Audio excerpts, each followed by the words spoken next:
Welcome to study best channel. இந்த வீடியோவில் நம்ம என்ன பார்க்க போகிறோம்னா, ஆசிரியர் தகுதி தேர்வு பேப்பர் 1 பேப்பர் 2 ரெண்டுமே எளிமையாக இருந்ததாகவும் இந்த வருடம் தேர்ச்சி விகிதம் அதிகமாக இருக்கும் அப்படின்னு சொல்லி சில பத்திரிகை செய்தியில் நியூஸ் வந்திருக்குது. ஸோ நம்ம ஆசிரியர் தகுதி தேர்வு பற்றி நம்ம இந்த வீடியோவில் பார்க்கலாம். ஆசிரியர்கள் என்ன சொல்கிறாங்க, உண்மையிலேயே எளிமையாக இருந்ததா அப்படின்றத பார்க்கலாம். இதற்கான தேர்வு முறைகள் எப்பொழுது வரும், அதே போல் டிஆர்பியில் அடுத்த நோட்டிஃபிகேஷன் நம்ம எப்போ எதிர்பார்க்கலாம், அதில் என்ன நோட்டிஃபிகேஷன் எதிர்பார்க்கலாம் அப்படின்றத இந்த வீடியோவில் பார்க்கலாம்.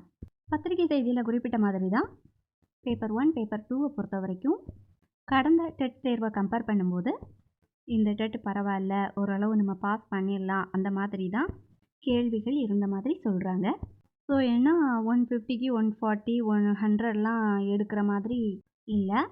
ஜஸ்ட் பிசி எம்பிசியாக இருந்தால் ஒரு 82, ஓசியாக இருந்தால் 90, எஸ்டிக்கு ஜஸ்ட்டு 60 தான் இதாக கொடுத்துருக்காங்க, அவங்களுக்கு இந்த சலுகை கொடுத்துருக்காங்க. ஸோ அப்படி இருக்கும்போது ஓரளவு பாஸ் பண்ணிடலான்ற மாதிரி தான் அது இருக்கிறதா சொல்லப்படுது. என்னென்னா பள்ளி பாட புத்தகங்களை நீங்கள் தரவாக படிச்சிருந்துருப்பீங்கன்னா இந்த எக்ஸாம் டெஃபினெட்லி இங்கே பாஸ் பண்ணுறதுக்கு சான்ஸ் உண்டு.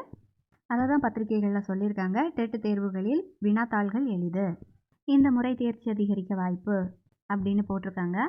இதில் பேப்பர் 1க்கு பார்த்திங்கன்னா 1,00,000க்கு மேலே அப்ளை பண்ணியிருக்காங்க.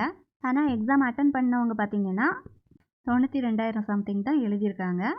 இந்த மாதிரி பார்த்திங்கன்னா பேப்பர் 2க்கும் 3,31,000 பேர் தான் அட்டன் பண்ணியிருக்காங்க.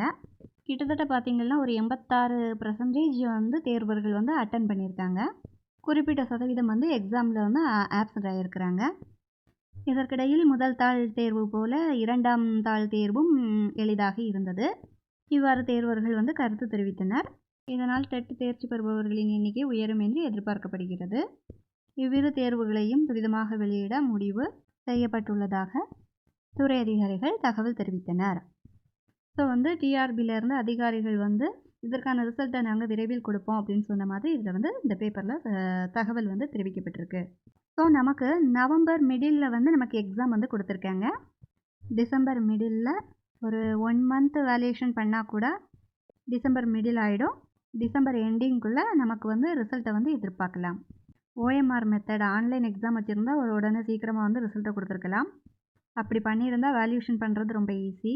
பட் இது ஓஎம்ஆர் மெத்தடுன்றதுனால அது ஸ்கேன் பண்ணி அதுக்கப்புறம் அப்லோட் பண்ணி ஸோ இந்த ஒர்க்லாம் பண்ணுறதுனால டிலே ஆகிறதுக்கு வாய்ப்பு இருக்குது. எப்படி இருந்தாலும் நமக்கு டிசம்பர் இறுதிக்குள்ளே டெட் எக்ஸாம் பேப்பர் 1 பேப்பர் 2க்கான ரிசல்ட் எதிர்பார்க்கலாம். இந்த ரிசல்ட் அதுக்கப்புறம் பார்த்திங்கன்னா யூனிவர்சிட்டி ரீதியான நோட்டிஃபிகேஷன் வர்றதுக்கு வாய்ப்பு இருக்குது. ஏன்னா செப்டம்பர்லேயே நோட்டிஃபிகேஷன் கொடுக்குறதாக ஆனுவல் பிளானரில் சொல்லியிருந்தாங்க இல்லையா, இப்படி செப்டம்பர் அக்டோபர்னு சொல்லியிருந்தாங்க. பட் நோட்டிஃபிகேஷன் இன்னும் வரல. நமக்கு இப்போ டெட் எக்ஸாம் முடிஞ்சதுனால நமக்கு யூஜிடிஆர்பிக்கான நோட்டிஃபிகேஷன் கொடுக்கறதுக்கு வாய்ப்புகள் இருக்குது. சரியா சொல்ல முடியாது எப்போ வரும் அப்படின்னு சொல்லி. இப்போ நீங்கள் பேப்பர் 1 பேப்பர் 2 எல்லாம் எழுதி ஓரளவு ஸ்கோர் பண்ணுறீங்க. ஸோ நீங்கள் செக் பண்ணி பார்த்துருப்பீங்க, ஆன்சர் கீ எல்லாம் வச்சு நீங்கள் நல்லபடியாக ஸ்கோர் பண்ணியிருந்தீங்க அப்படின்னு சொன்னால் நமக்கு அடுத்து வரக்கூடிய நியமன தேர்வு, அதாவது போட்டித் தேர்வு பேப்பர் 1 கிளியர் பண்ணியிருக்கீங்க அப்படின்னா SG3 இடைநிலை ஆசிரியர்களுக்கு நீங்கள் ப்ரிப்பேர் பண்ணுறதுக்கு பாருங்கள். பேப்பர் 2 உங்களுக்கு அப்படி கிளியர் ஆகிரும் அப்படின்னா பட்டதாரி ஆசிரியர்கள், அதை தான் சொன்னேன் யூஜிடிஆர்பி அப்படின்னா அதுக்கான நோட்டிஃபிகேஷன் கூட எப்போ வேணாலும் வரலாம். ஸோ உங்களால் பேப்பர் 2 கிளியர் பண்ண முடியும், அந்த அளவு ஸ்கோர் பண்ணியிருக்கீங்க, ஈஸியாக இருந்தது அப்படின்னா யூஜிடிஆர்பிக்கு ப்ரிப்பேர் பண்ணுறதுக்கு பாருங்கள். ஸோ நம்ம நோட்டிஃபிகேஷன் எப்போ வருதுன்னு எதிர்பார்க்க முடியாது. திடீர்னு நமக்கு நோட்டிஃபிகேஷன் கொடுத்துருவாங்க. ஆசிரியர் தகுதி தேர்வை நம்ம இந்த வருஷம் எதிர்பார்க்கல. பட் ஆனால் திடீர்னு நோட்டிஃபிகேஷன் கொடுத்தாங்க பார்த்தீங்களா. ஸோ அந்த மாதிரி எப்போ வேணாலும் நோட்டிஃபிகேஷன் வரும். உங்களுக்கு நம்ம தகுதி தேர்வை பாஸ் பண்ணிடுவோம் அப்படின்ற நம்பிக்கை வந்துருச்சு அப்படின்னா போட்டித் தேர்வுக்கு படிக்க தயாராகுங்க.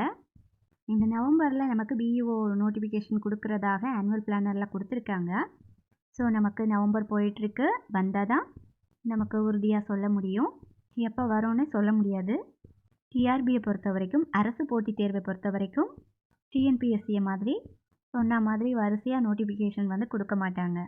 ஒரு நோட்டிஃபிகேஷன் முன்னாடி வரலாம், இல்லை பின்னாடி வரலாம், இல்லை நோட்டிஃபிகேஷன் வராமலேயும் போகலாம். இந்த மாதிரி தான் டிஆர்பியில் நடந்துகிட்ருக்கு. ஸோ இப்போ நடந்து முடிஞ்ச பேப்பர் 1 பேப்பர் 2 எக்ஸாம் கண்டிப்பாக நம்ம வந்து கிளியர் பண்ணிடுவோம், நல்லா ஸ்கோர் பண்ணிடுவோம் அப்படின்னு சொல்லி நம்பிக்கை இருக்கிறவங்க அடுத்த போட்டித் தேர்வுக்கு வந்து படிக்கிறதுக்கு ரெடி ஆயிருங்க. ஸோ டிஆர்பி நோட்டிஃபிகேஷன் அப்படிங்கிறது எப்போ வேணாலும் வரலாம். எப்போ நமக்கு நோட்டிஃபிகேஷன் வந்தாலும் வந்து நம்ம எக்ஸாம் எழுதுறதுக்கு ரெடியாக தயார் நிலையில் இருக்கணும். நம்ம அதுக்கான வழியில் நம்ம டெய்லி வந்து படிக்கணும். ஏன் சொல்கிறேன்னா, நோட்டிஃபிகேஷன் வந்ததுக்கப்புறம் 2 மாதம் 3 மாதத்துலலாம் வந்து படிக்கிறதுக்கு முடியாது. இப்போ பார்த்தீங்கன்னா டெட்டுக்கே 1 மாதம் 10 நாள்லாம் படிக்க முடியாது. நீங்கள் அப்படி படிச்சிருந்தீங்கன்னா இதெல்லாம் இப்போ ஈஸின்னே சொல்ல முடியாது. இந்த எக்ஸாமெல்லாம் 6 மாதம் 3 மாதமாவது ப்ரிப்பேர் பண்ணிட்டு தான் இந்த தகுதி தேர்வை கிளியர் பண்ண முடியும். ஜஸ்ட் இது வந்து ஒரு தகுதி தேர்வு. அதனால் இது வந்து நம்ம பாஸ் பண்ணினா போதும். ஓரளவு உங்களுக்கு ஒரு ஹாப்பியாக இருக்கும். பட் வந்து நீங்கள் போட்டித் தேர்வுன்னு சொல்லும்போது அதுக்குள்ளே போகும்போது கட் ஆஃப் வந்து கண்டிப்பாக தேவைப்படும். குறிப்பிட்ட வேக்கன்சி கொடுப்பாங்க. அந்த வேக்கன்சியை கம்யூனிட்டி வைஸ் பிரிப்பாங்க. நாம் அதில் டாப்பில் வரணும், ரிசர்வேஷனுக்குள்ளே வரணும்.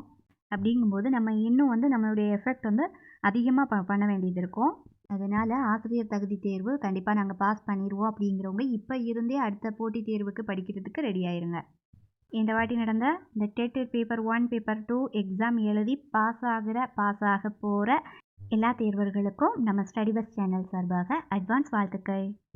ஸோ இதுக்கப்புறம் வரக்கூடிய டிஆர்பி அந்த டெட்டு இந்த மாதிரிப்பட்ட விஷயங்களுக்கான நோட்டிஃபிகேஷன் ஏதாச்சும் வந்துச்சுன்னா நான் இதை வந்து நம்ம ஸ்டடி பஸ் சேனலில் அப்லோட் பண்ணுறேன். அதுக்கு முன்னாடி நம்ம சேனலை வந்து எல்லோரும் சப்ஸ்கிரைப் பண்ணி வச்சுக்கோங்க. பக்கத்தில் இருக்க பெல் பட்டன் கிளிக் பண்ணி ஆல் ஆப்ஷன் சூஸ் பண்ணி வச்சுக்கோங்க. அப்போ தான் நான் அப்லோட் பண்ணுற வீடியோஸ் எல்லாமே உங்களுக்கு நோட்டிஃபிகேஷனாக வந்து சேரும். நெக்ஸ்ட் பார்த்திங்கன்னா ஒரு முக்கியமான விஷயம், நம்ம ஸ்டேட்டில் தான் வந்து தகுதி தேர்வுக்கான அந்த மதிப்பெண் வந்து 82ன்னு கொடுத்துருக்குறாங்க. மற்ற ஸ்டேட்லாம் பார்த்திங்கன்னா தகுதி தேர்வோட மதிப்பெண் வந்து குறைக்கப்பட்டிருக்கு. ஸோ வந்து பார்த்திங்கன்னா நம்ம தமிழகத்திலையும் வந்து நம்மளுக்கு இந்த தகுதி தேர்வுக்கான மதிப்பெண்ணை வந்து கொஞ்சம் குறைச்சா வந்து நல்லாயிருக்கும். ஏன்னா வந்து தகுதி தேர்வு அப்படிங்கும்போது இதுவே வந்து நம்மளுக்கு வந்து பாஸ் பண்ணுற மாதிரி இந்த ஒரு மார்க் வந்து நமக்கு கொடுக்காம இருந்தால் வந்து எப்படி அடுத்த கட்ட போட்டித் தேர்வுக்கு நம்ம போக முடியும்? மற்ற ஸ்டேட்லலாம் வந்து இந்த தகுதி தேர்வுக்கான மதிப்பெண் வந்து குறைக்கப்பட்டிருக்கு. ஸோ நம்ம தமிழகத்திலையும் இந்த தகுதி தேர்வு மதிப்பெண்ணை வந்து குறைக்கப்பட்டால் தேர்வர்களுக்கு ரொம்பவே வந்து யூஸ்ஃபுல்லாக இருக்கும். ஸோ இப்போ தான் டெட் எக்ஸாம் முடிஞ்சிருக்கு. ரிசல்ட்டை கொடுக்கறதுக்கு முன்னாடி மற்ற ஸ்டேட்டை ஒப்பிட்டு பார்த்து சமூக நீதி பேசக்கூடிய இந்த அரசாங்கம் மற்ற ஸ்டேட்டை ஒப்பிட்டு இந்த எலிஜிபிலிட்டி மார்க்கை வந்து கம்மி பண்ணினா தேர்வர்களுக்கு ரொம்பவே யூஸ்ஃபுல்லாக இருக்கும். ஓகே ஃப்ரெண்ட்ஸ், இந்த வீடியோ உங்களுக்கு யூஸ்ஃபுல்லாக இருந்துச்சுன்னா நம்ம ஸ்டடி பஸ் சேனலை சப்ஸ்கிரைப் பண்ணி வச்சுக்கோங்க. பக்கத்தில் இருக்க பெல் பட்டன் கிளிக் பண்ணி ஆல் ஆப்ஷன் சூஸ் பண்ணுங்கள். அப்போ தான் நான் அப்லோட் பண்ணுற வீடியோ எல்லாம் உங்களுக்கு நோட்டிஃபிகேஷனாக வந்து சேரும். தேங்க்ஸ் ஃபார் வாட்சிங்.